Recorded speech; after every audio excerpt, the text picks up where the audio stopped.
Hello friends, welcome to my channel Champa village recipe. আমি আশা করছি আমার পুরো ইউটিউব ফ্যামিলি আপনারা সবাই ভালো আছেন। আমরাও খুব ভালো আছি।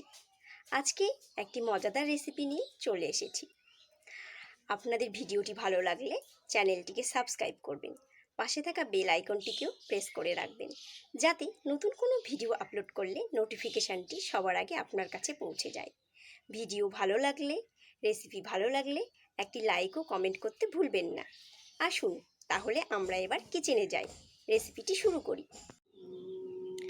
এখানে আমি 1 লিটার দুধ নিয়েছি। এই দুধ দিয়েই একটি অন্য রকমের রেসিপি বানাতে চলেছি। আপনারা কেউ স্কিপ করবেন না, পুরো ভিডিওটি অবশ্যই দেখুন। দুধেরই একটি সম্পূর্ণ নতুন ও অন্য রকমের রেসিপি।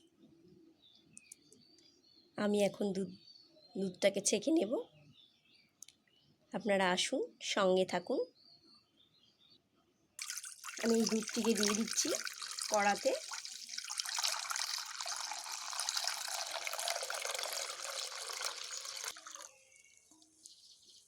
সম্পূর্ণ দুধটাকেই আমি দিয়ে দিলাম। দুধগুলোকে আমি এখন ভালো করে জাল করে নেব। দুধটা বেশ ফুটতে শুরু করে দিয়েছে। এইটিকে আমি আরও বেশ কিছুক্ষণ ফুটিয়ে নেব এবং একটু ঘন করে নেব। একটু বেশ ভালোভাবেই ফুটিয়ে নিতে হবে এবং আরও ঘন করে নেব। এটা আমার কিছুটা ঘন হয়ে এসেছে। আমি আরও কিছুটা ঘন হয়ে এসেছে, আরও একটুক্ষণ এইভাবে ঘন করে নেব। আমি আরও একটুক্ষণ এইভাবে এটিকে নেড়ে চেড়ে আরও একটু ঘন করে নেব। একটু টাইম দিয়ে এটিকে করতে হয়। এটি পিওর দুধ, কোনো কিছু মেশানো নেই। কিছুটা ঘন হয়ে এসেছে, আমি আরও একটু ঘন করে নেব। এটি আমার বেশ ঘন ঘন হয়ে এসেছে। আমি আরও একটু ঘন করে নেব।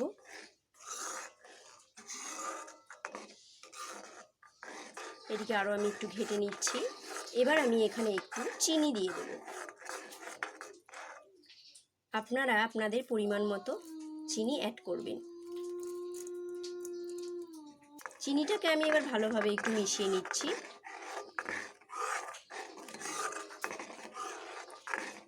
এইভাবে নেড়ে চেড়ে একটু ভালোভাবে মিশিয়ে নেব।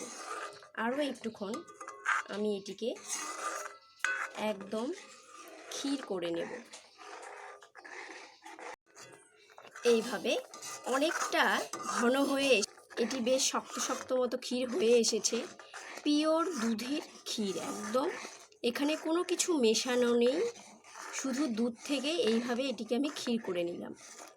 এরপরে আমার আরও অনেক কাজ বাকি রয়েছে, আপনারা পুরো ভিডিও দেখতে থাকুন। এখন কন্টিনিউ এইভাবে নাড়াচাড়া করতেই থাকতে হবে।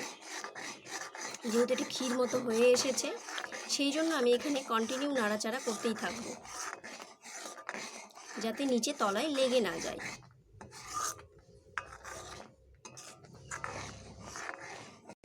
এইভাবে আমি নাড়তেই থাকছি। এটি আমার আর বেশি সময় লাগবে না, প্রায় হয়ে এসেছে। ক্ষীর হয়ে এলে আমার আর বাকি কাজগুলো করে নেব। বেশ শক্ত মতো হয়ে এসেছে, ক্ষীর কালার চলে এসেছে। খুব সুন্দরভাবে আমার এই ক্ষীরটি হয়ে এসেছে। আমার ক্ষীর কমপ্লিট হয়ে এসেছে। এবার আমি এটিকে এইভাবেই একটুক্ষণ রেখে দেব। একটু আমি এটাকে ঠান্ডা করে নেব। এবার এটাকে আমি নামিয়ে এখন ঠান্ডা করে নেব। এই ক্ষীরগুলো আমার ঠান্ডা হয়ে এরম হয়েছে। আমি এবার এই ক্ষীরগুলোকে হাতের মধ্যে নিয়ে প্রথমে এটিকে এইভাবে গোল করে চেপে নিলাম। নিয়ে এবার এটিকে আমি সন্দেশের আকার দেব। আমি ডিজাইন করে করে সন্দেশের মতো একটা শেপ দিয়ে দেব। এইভাবে সন্দেশের মতো একটি শেপ দিয়ে দিলাম সুন্দর করে, কলকা মতো। এবার আমি স্পুন দিয়ে এটিকে একটু ডিজাইন করে দিলাম। এখানে আমার একটি সন্দেশ এইভাবে রেডি হয়ে গেছে। আমি বাকিগুলোকেও এইভাবে রেডি করে নেব। আমি আরও একটা এইভাবে গোল করে নিলাম প্রথমে, তারপর চেপে চেপে নিচ্ছি, নিয়ে একটু কলকা মতো শেপ দিয়ে দেব।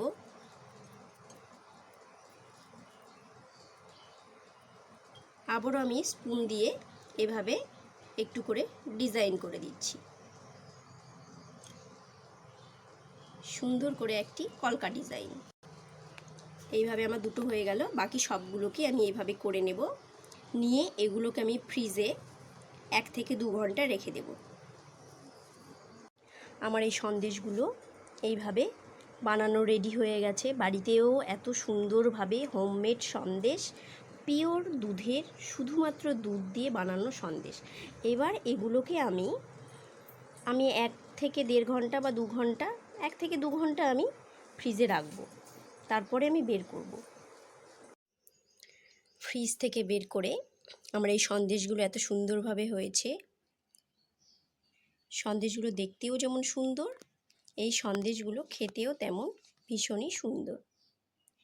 এই যে খুব সুন্দরভাবে, এত সুন্দরভাবে এগুলো হয়েছে, আর ভীষণ টেস্টি খেতে।